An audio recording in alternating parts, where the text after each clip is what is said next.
नमस्कार दोस्तों। आज हम बात करेंगे कि बाज़ार में जो मेजर करेक्शन हुए 1990 से लेकर के अभी तक, वो करीब 9 मेजर करेक्शन है जिसमें 20% से अधिक मार्केट ने करेक्शन दिया है। लेकिन उस करेक्शन का समय कितना था और उस करेक्शन का जो प्रभाव कितना था, ये जानने की कोशिश करेंगे। उसके बाद बाज़ार में क्या रिटर्न दिया, इन सब आंकड़ों को देखेंगे। ये सब बीएससी की साइट से लिए हुए आंकड़े हैं। जैसा कि अभी अभी आप लोग देख भी रहे हैं कि सितंबर के महीने से 2024 से मार्केट ने करेक्शन लेना शुरू किया और करीब 18 से 20% का एवरेज करेक्शन मान ले। वैसे निफ्टी का करेक्शन तो 16% के आसपास है, लेकिन 6 महीने हो गए हैं। तो काफ़ी लोगों को लगता है कि लंबा समय हो गया है, लगातार बाजार में गिरावट है, हमारे निवेश का क्या होगा। तो यदि हम ध्यान देना शुरू करें तो 1991 में जब खाड़ी देशों में युद्ध हुआ तो 4 महीने तक का करेक्शन चला और करेक्शन भी लगभग 38% से ऊपर का था। लेकिन उसके 2-3 साल के अंदर बाजार ने 300% का रिटर्न दिया। बहुत एक बड़ा चर्चित स्कैम था हर्षद मेहता स्कैम।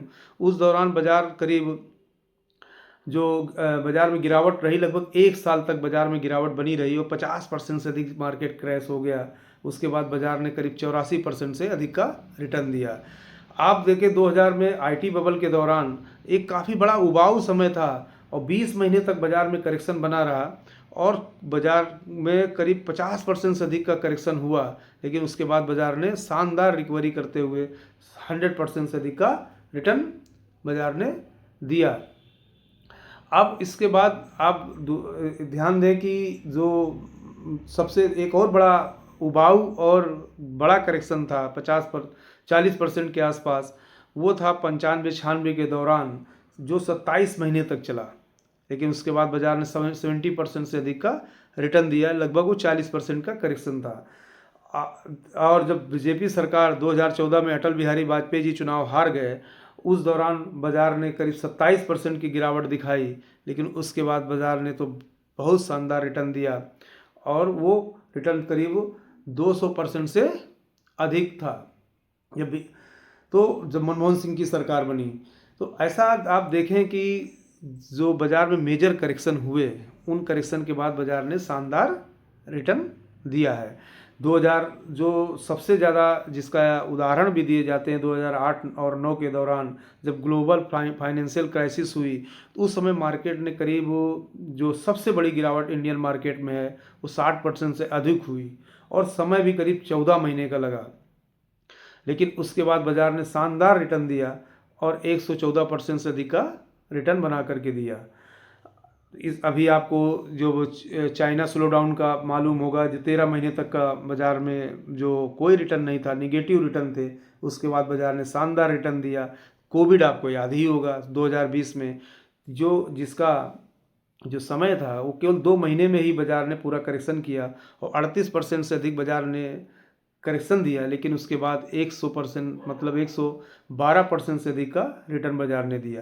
ये सारी बात बताने का मुख्य बात है कि जब भी बाजार में करेक्शन आते हैं, ऐसे करेक्शन आगे भी आएंगे। लेकिन ये आंकड़े ये बताते हैं कि जब भी मेजर बड़े बड़े करेक्शन हुए हैं, उसके बाद बाजार ने शानदार रिटर्न दिया, रिकवरी भी दिया और ग्रोथ भी दिया। तो अब यहाँ पर आम निवेशकों को क्या करना चाहिए? ज़्यादातर जब भी बाजार में करेक्शन होता है और ये करेक्शन जब कई महीने चलता है तो बहुत सारे निवेशक भयभीत होकर के अपना विड्रॉल लगा देते हैं या पैसा निकाल लेते हैं। कुछ निवेशक ऐसे भी होते हैं कि जो पैसे को, चूँकि उनका पैसा कम हो चुका होता है, वो नहीं निकालते हैं, लेकिन इंतज़ार में रहते हैं कि जिस दिन ये पैसा बराबर होगा बाज़ार में, हम अपना पैसा विड्रॉल कर लेंगे, अब इस मार्केट में हम नहीं रहेंगे। तो वो उनका मार्केट में आए थे लालच की वजह से, और जब बाज़ार में इस तरीके के क्रैश होते हैं तो उनको डर सताने लगता है और उनको लगता है कि बाज़ार में अब पैसा दोबारा हमारा नहीं रिकवर होगा, पर रिकवरी का इंतज़ार करते रहते हैं। लेकिन ये इस आंकड़ों को ध्यान से देखें तो बाज़ार आपको पैसा रिकवर ही नहीं कर रहा है, बल्कि उस पैसे में एक शानदार ग्रोथ भी दे रहा है। तो अब जिसे 6 महीने से मार्केट में गिरावट है और करीब एवरेज यदि हम मान के चलें कि 20% की गिरावट है और आपने 1 लाख रुपए यदि उदाहरण के लिए लगाया था तो उसकी वैल्यू यदि 80,000 रुपये है, तो कुछ लोग इंतजार करेंगे किसी तरीके 1 लाख पहुंच जाए या 1 लाख के आसपास, तो हम इसे विड्रॉल कर लेंगे। लेकिन ध्यान रहे कि ये आंकड़े बता रहे हैं आपको कि रिकवरी भी होगी पैसे की और पैसे में ग्रोथ होगी। तो आपको नहीं मालूम है कि आप यदि बाज़ार 20% के आसपास यदि करेक्शन दिया है तो कितने परसेंट आगे ये जाएगा। इसीलिए कहा जाता है कि आप लंबे समय तक निवेशित रहें, अपने निवेश को किसी गोल से जोड़ लें और उस क्योंकि तब आपको समय मालूम होगा कि कितने समय तक हमें निवेशित रहना है। इस बाज़ार में जब भी एक करेक्शन आएंगे, इस तरीके के क्रैश आएंगे जहाँ 15-20-25% की बाज़ार में गिरावट होगी और 5-6 महीने साल भर का एक समय लगेगा, ये वास्तव में मानिए कि ये क्रैश आपके लिए ग्रोथ के लिए हैं, ये आपकी वेल्थ बनाने के लिए हैं। इस क्रैश के बाद एक शानदार पैसा बनता है, रिकवरी भी होती है और ग्रोथ भी होती है। तो हमारा तो ऐसा मानना है कि इस दौरान यदि आपके SIP चल रही हैं तो उनको जारी रखें। यदि आपके पास कुछ और भी पैसा लमसम तो टॉपअप करें और बाज़ार में धैर्यपूर्वक बने रहें और धैर्य से ही पैसा बनता है। ये गिरावट आती रहेंगी और गिरावट जाती रहेंगी। यदि अपनी इकोनॉमी में ग्रोथ है तो निश्चित रूप से पैसा बनेगा। तो जैसा कि सभी लोग आप लोग जानते हैं कि आप जो विश्व के सबसे बड़े निवेशक वॉरेन बफेट जी हमेशा ये कहते हैं कि जो भी व्यक्ति धैर्यशाली है और जो व्यक्ति अधैर्य है, जिनके अंदर धैर्य नहीं, अधीर रहते हैं, उन सभी लोगों का धन का जो प्रवाह है वो धैर्यशाली व्यक्तियों की ओर हो जाता है। तो अतः अपने धन को सुरक्षित रखें, धैर्य बना के रखें। ऐसा ना हो कि आप अपना धैर्य खो दें और आपका धन का प्रवाह किसी दूसरे व्यक्ति जो धैर्यशाली है उसकी तरफ चले जाएं।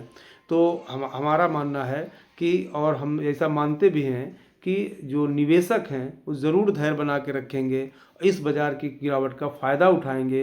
ये याद रहे कि fall is temporary, growth is permanent. तो ग्रोथ पे विश्वास रखें। ये फॉल टेम्परेरी है, 5-6 महीने हुए हैं, अभी 2-3 दिन में बाज़ार ने जैसा आप देख रहे हैं थोड़ा बहुत रिकवरी दिखाया है। हो सकता है कि बाज़ार का बॉटम बन गया हो, आगे रिकवरी भी बाज़ार करेगा और ग्रोथ भी दिखाएगा, क्योंकि भारत की जो इकोनॉमी है दुनिया की बड़ी इकोनॉमी में शामिल है और उसमें एक सस्टेनेबल 6% से 7% से ग्रोथ कर रही है, जो विश्व में कोई भी बड़ी इकोनॉमी इतने % से ग्रोथ नहीं कर रही है। तो जब इकोनॉमी ग्रोथ कर रही है तो बाज़ार भी ग्रोथ करेगा।